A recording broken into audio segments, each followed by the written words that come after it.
गणेशाय नमः। ॐ श्री उमामहेश्वराय नमः।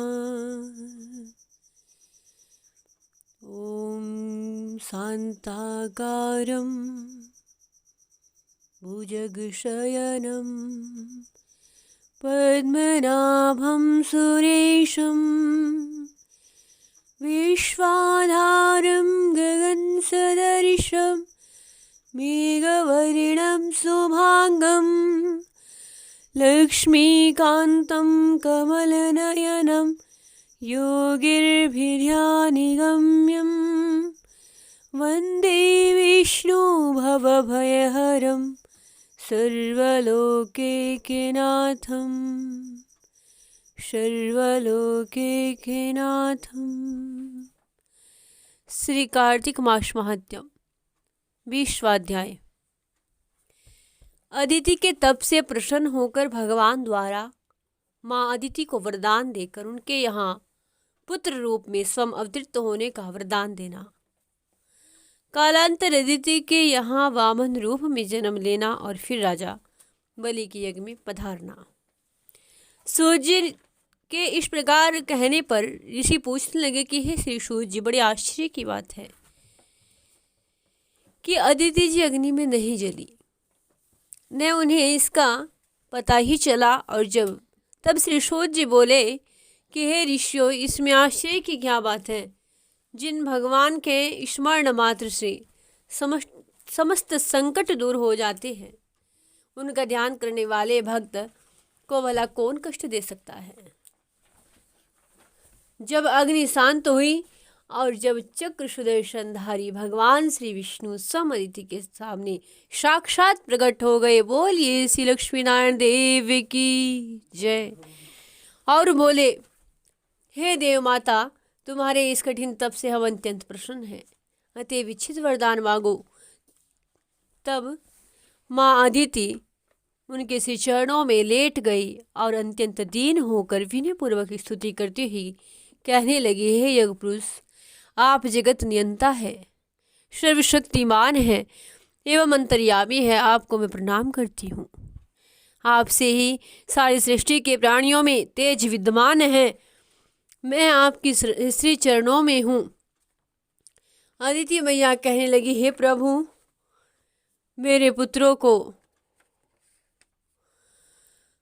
दैत्यों ने हरा दिया है, उनकी शुभ संपत्ति छीन ली है। प्रभु जी, उनको पुण्य राज्य दिलवाइए, उनकी रक्षा कीजिए। प्रभु, देवता, नदी तथा समुद्र आदि सभी कुछ आप ही के हैं, अतएव आप मेरे पुत्रों की रक्षा कीजिए, उन्हें निष्कंटक राज्य दीजिए।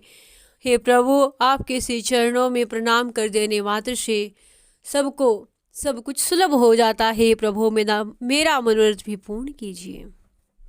इस प्रकार देव माता ने जैसे ही स्तुति की और भगवान जी ने वह स्तुति सुनी तो श्री प्रभु बोले, हे देव माता, दैत्यों द्वारा तेरे पुत्रों देवताओं की संपत्ति छीन ली गई है, जिस कारण तुम दुखी हो।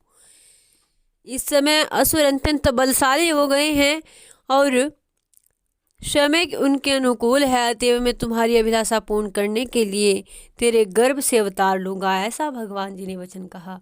यह सुनकर के माँ अदिति बड़ी ही प्रसन्न हुई और भगवान श्री अंतर्ध्यान हो गई।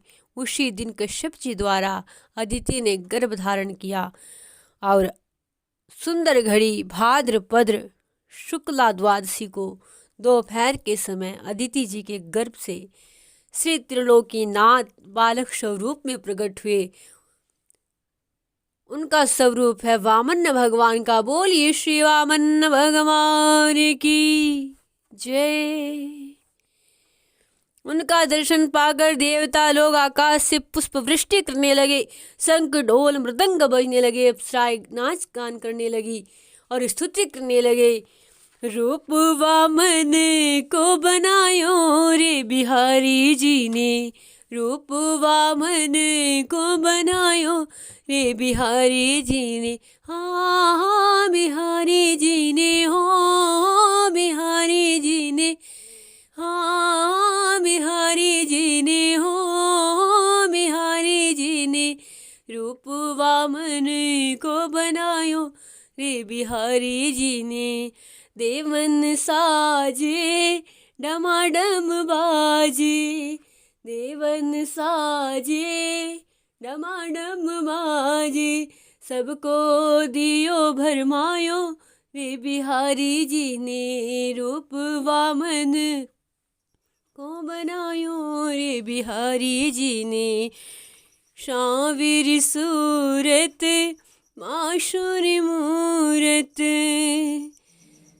ऐसा रूप धरायो रे बिहारी जी ने।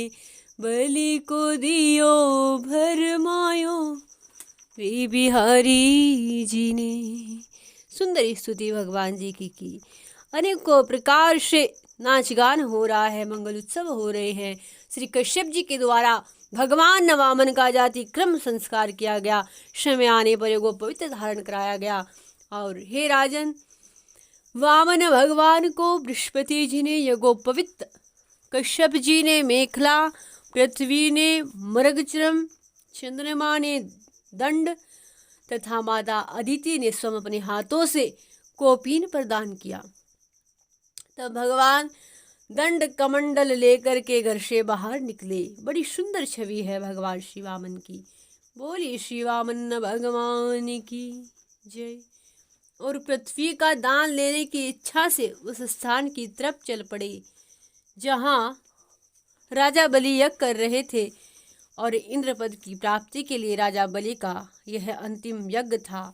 उन्होंने 100 यज्ञ करने की दीक्षा ली थी और आज उनका 100वां यज्ञ था। वामन भगवान वटुक वेश में राजा बलि की यज्ञशाला में पहुंच गए और उन्हें देख करके, उनके तेज परम स्वरूप को देख करके ऋषि मुनि विद्वान ब्राह्मण राजा बलि खड़े हो गए। अलौकिक तेज से भगवान श्री वामन का संपूर्ण मुखमंडल दीप्तिमान चमक रहा था।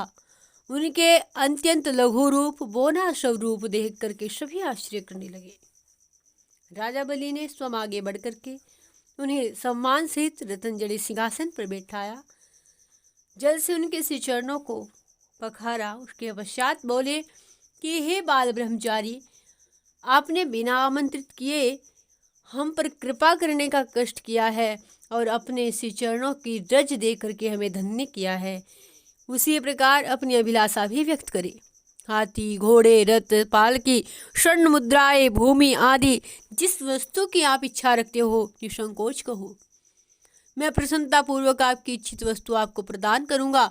तब श्री वामन भगवान मधुर मुस्कान के साथ बोले कि हे राजन, आप जो कुछ कह रहे हैं वह सत्य है एवं आपकी वंश की परंपरा भी इसी के अनुकूल है, बड़ी सुंदर है।